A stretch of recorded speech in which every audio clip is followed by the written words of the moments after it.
That night, the Luftwaffe dropped around 140 tons of oil bombs and high explosives on Portsmouth. A lot of it was still blazing by the following weekend. It had been burning for over a week because you could not put any water on it. You couldn't fight it. All you could do with it was chuck earth on.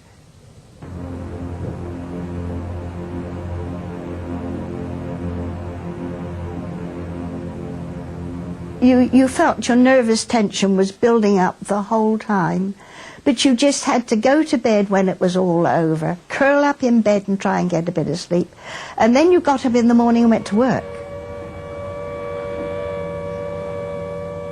We didn't have counselling in those days, you just got on with it. The Luftwaffe's bombs destroyed thousands of buildings and killed 171 people. Another 430 were injured.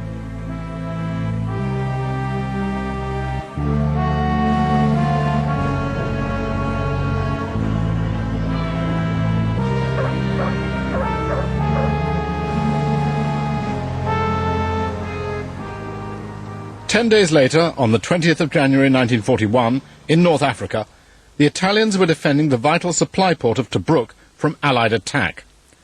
The barrage was intense but brief.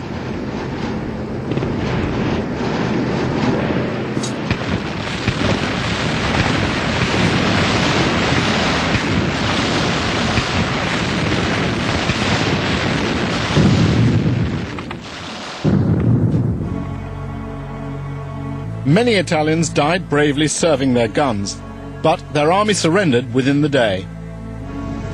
The Australian sappers then cleared the way for Sam Bradshaw and the Allied armoured divisions. Well, we got into Tobruk early morning, early January 1941. Very cold at the time, very cold. We were in balaclavas and overcoats. The Australians had cleared it up. They were rounding up prisoners and were coming out. Some were just standing there by their guns. And we just came into Tobruk. The first thing we did was get out the tanks and go scrounging, see if we could find any rations. Because by that time we were living on iron rations, you see. Bully beef and biscuits, of course. And anything we found was a bonus. So we found some tins of jam and some spaghetti and vino. So we had a bean feast, you know, just sat down and the cooks came up then and first time we had spaghetti. There was little to see in Tobruk really. There were some ships in the harbour that were sunk, one or two sticking out of the water with a stern out of the water. The place had been bombed pretty badly and obviously the Italians had put up some kind of a fight there because there was quite a few dead lying about, you know.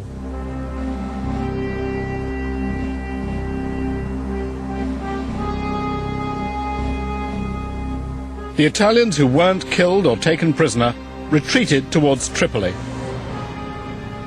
Although the Allies were outnumbered by the Italians, British superiority in tanks played a large part in their success. What's more, the British were fighting, ultimately, to defend their nation, whereas many Italians were uncertain what they were fighting for. Their infantry varied. There were instances when they fought very well. There were instances where they were just really better making ice cream because they didn't fight very well at all.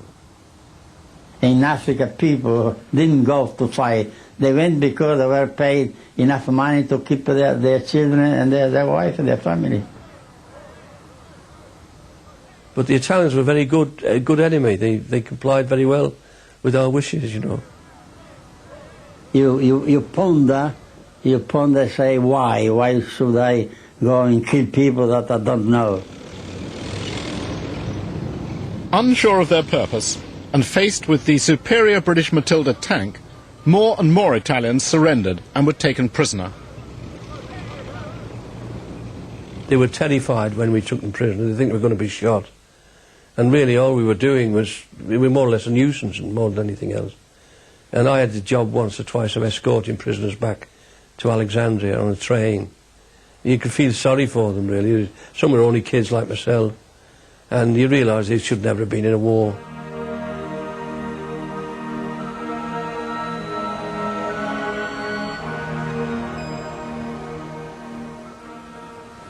Well, we didn't know what would happen, what would they, where would they take us, what would they do with us. Very uncertain, and very humiliating, of course.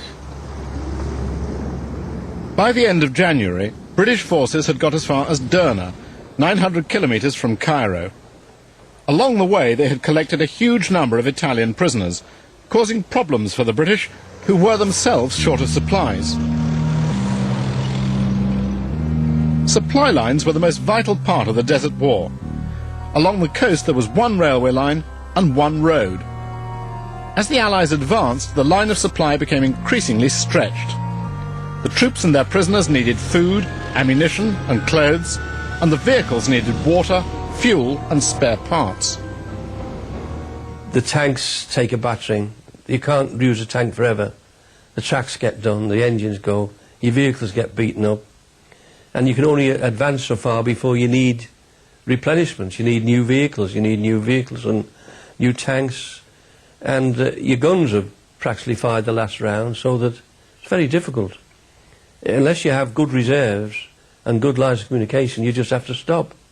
That's the problem, you see. We had to stop, we couldn't go on, and of course what happened then, we got as far as Elagala and Tansaluk, Bidafom, which was about 600 miles from Tripoli, and the Greek campaign started, and Churchill ordered that nearly half of our army had to go to Greece. Never more than 2 divisions strong in North Africa, the British had destroyed an Italian army more than twice their size and taken 130,000 prisoners. Allied victory in the desert seemed assured.